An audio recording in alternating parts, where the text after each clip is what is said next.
Hello viewers, welcome to my channel Knowledge Unlimited, and in this video I am going to explain about a small general doubt that all will occur during simplification or solving your network analysis or any electronic circuit problems.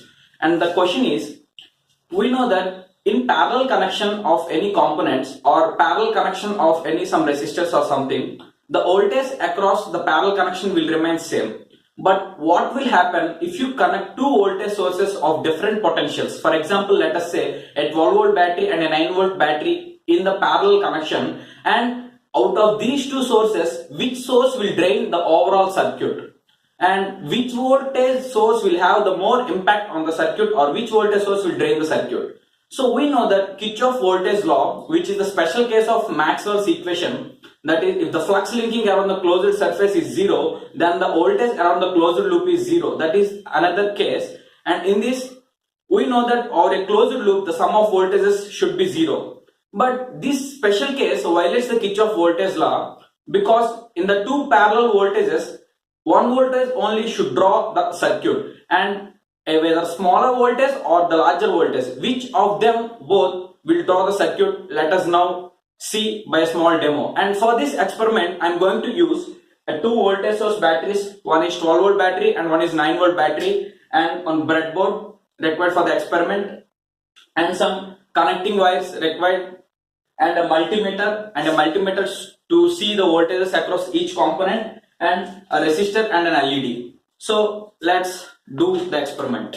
Let me show you the experiment. This is the setup that is required for this experiment. And before directly going to the experiment, let me explain you on paper that what I am going to do here. Now, what I am saying is, here I will connect my first voltage source V1, and here my voltage source V2. And for simplicity, let me take a resistor to protect my LED. Since there will be minimum current limit that should travel, maximum current limit that should travel through the bulb to not spoil. So let me take a value R and a bulb here, and V1 and V2. We in general know that if suppose there are two components connected in parallel with each other, the voltage will remain same across this. Across this the voltage will remain same. So now, instead of V1 I am taking a 9 volts and V2 I am taking a 12 volts. Now, to give you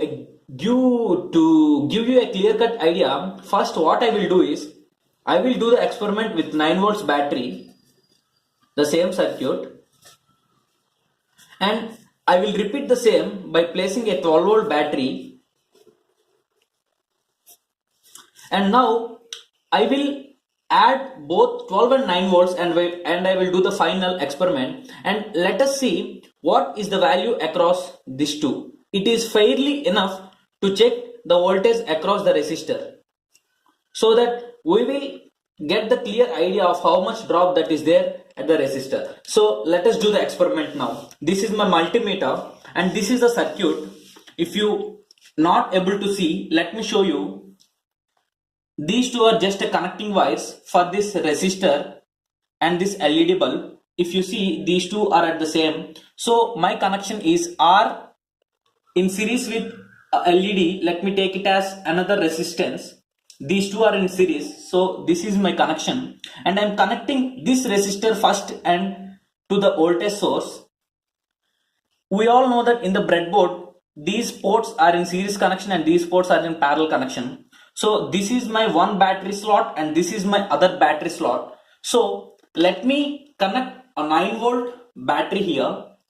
So see, if you see, I am connecting.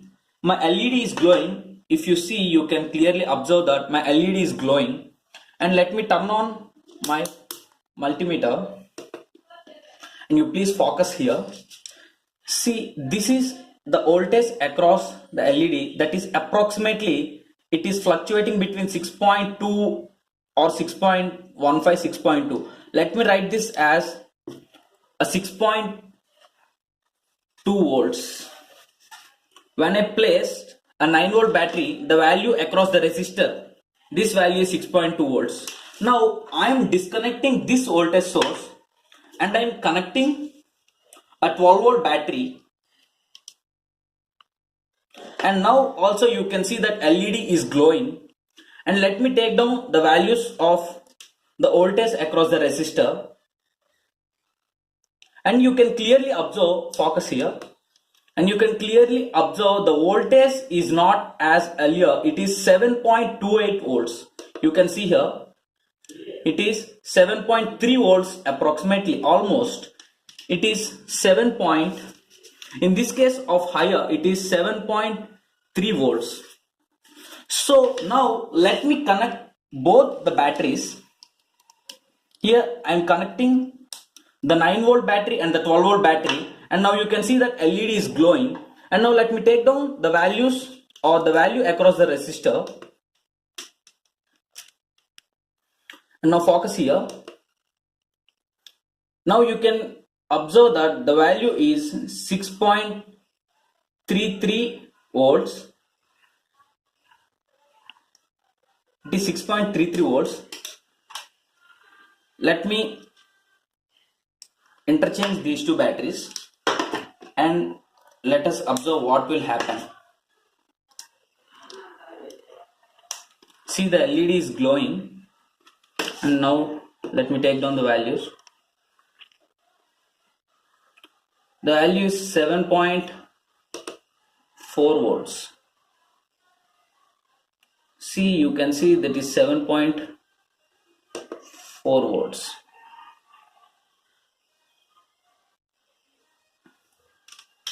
So why we got a different value if we place that battery here?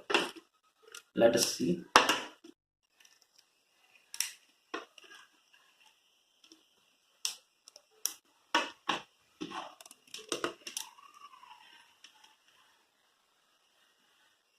Also it's about 7 volts. We are getting about 6.4 volts.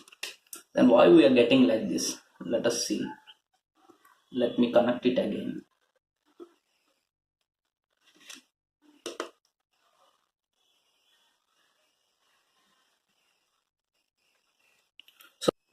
So from this demo, we came to know that there is nothing like that, only the higher voltage or the lower voltage that is draining. But I didn't came to know that why if we interchanged the positions of the batteries, the values are changed. Anyway, due to that interchanging or something, we are not getting the separate value that we obtained due to each voltage source, but we got a little improved value of the voltage drop across each resistor or the voltage across each resistor. So from this experiment or from this demo, I think we cannot say exactly that the particular voltage that is lower or higher is driving the circuit practically. There might be something that either both the voltages are supporting to drain the circuit, or they both are sharing but not equally. The higher voltage is dominating although.